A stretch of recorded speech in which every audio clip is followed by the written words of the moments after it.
Well, hi folks, here we are, August the 22nd, Saturday. Bit of sun, some cloud cover. Boy, we had some good rain these past couple of days, but it's not as wet today. As always, we'll have some links in the description section. And there's one, Trudeau being Trudeau. One about looking after your money. And just a projection of what's happening with this whole Western world, worldwide sort of movement to take over the place. And I know many people still don't believe that, but whether you believe it or not, it's happening. And I suppose you've heard the rumors. There's rumors here, there, and everywhere about an equity tax that might be coming from our federal government. And you look at what they're doing in California, some other states with their taxes, and I can see we're in such a mess financially as a country, as a Western world, that they're going to be trying to, scrape back pennies and nickels and wherever to help pay for the damn thing. So look after your money, folks, and. We've been saying that for a while. Look after your money. It's no one else is going to look after it as best as you can, and that's sort of a thing you have to figure out for yourself. There's all sorts of different ideas, different theories, different rumors out there. But when you just sort of stand back and look at the global economy, look what we've done to ourselves. It doesn't take a whole lot of thought to know that something has got to happen to sort of recoup all the losses. Either that, or as some say, we'll have a total reset, and that's what the IMF is talking about. And who in the hell knows what happens there? You look at Venezuela, what happened in India with big notes. All of a sudden, the notes are worthless. So you got to sort of look after yourself, and keep some something. The answer is difficult, but you have to. So this is where you have to sort of research, make your own decision. What else is happening? Everybody is getting ready to see who is going to be the new Conservative leader. That we should know tomorrow night. That's Sunday evening. Let's see what happens there. Trudeau being Trudeau, he's sort of being a real, sort of a smart ass. He's pro-parliament, trying to sort of stopped all the investigations into his scandal sort of thing.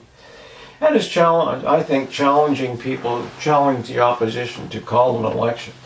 Because we know what he's done. He has handed out money to a lot of people who don't have a lot of money. And I think buying votes figures that'll get him reelected. But I'm not so sure. I'm just waiting to see what the other leaders say.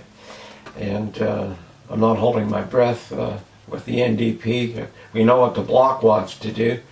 And we also know they don't give a shit about Canada. They're more worried about Quebec. But it's going to be interesting times.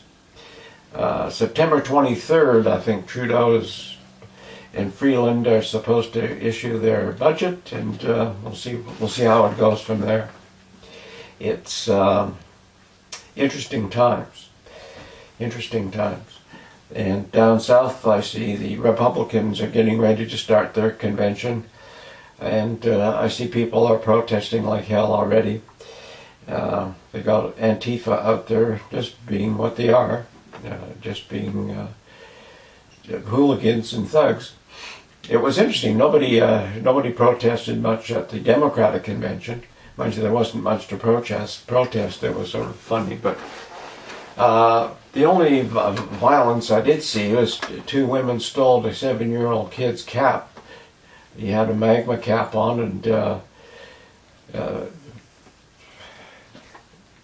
those are the type of people who are, I don't know what they're voting for, what they want to do.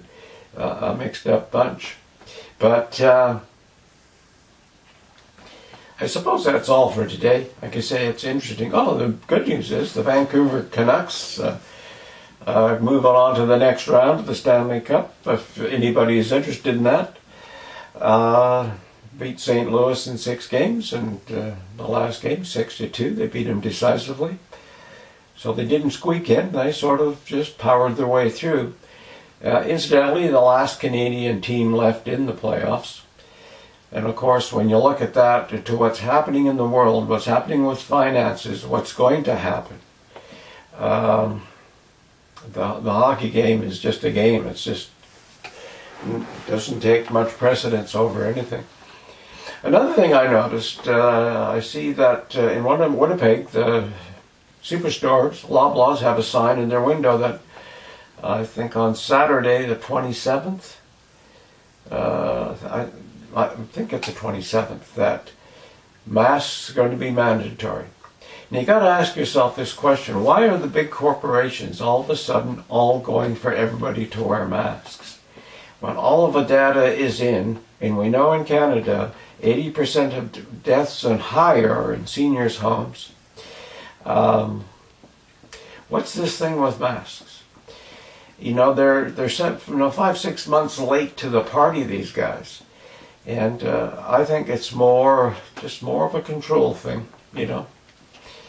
Wear your mask. And we're listening like fools. So I'm not sure where I'm going to shop. I don't go to Walmart, you know. I think people who are in that risk category wear a mask. I have no problem with that. No problem. And I think we should do that. But to make it mandatory across the board, pretty soon, you know, we're going to be like Australia. They see you walking around without a mask, they'll be grab you by the throat and arrest you, sort of thing. It's sort of stupid. And I'm not sure what your thoughts are on that, or if you've thought about it at all. But I've spent a lot of time sort of looking at the data and the information and what have you. And of course, there are some people predicting that, especially with the election coming in the States, I might add that link as well. It's McDuff Web, and they have some theories. They're investigative journalists, independent journalists. And so we'll add that too if you have time. Sometimes it's interesting to take a look at those sort of things. But I think the main thing is protect your assets, man. Protect your assets, ladies. Just do not trust the politicians to do it for you. And if you say you trust Trudeau, just look at his track record, what he has done. You know, he's dished out a lot of money, no debate, no parliamentary input. He just goes and does his thing. And guess that's all for now. Take care. Bye for now.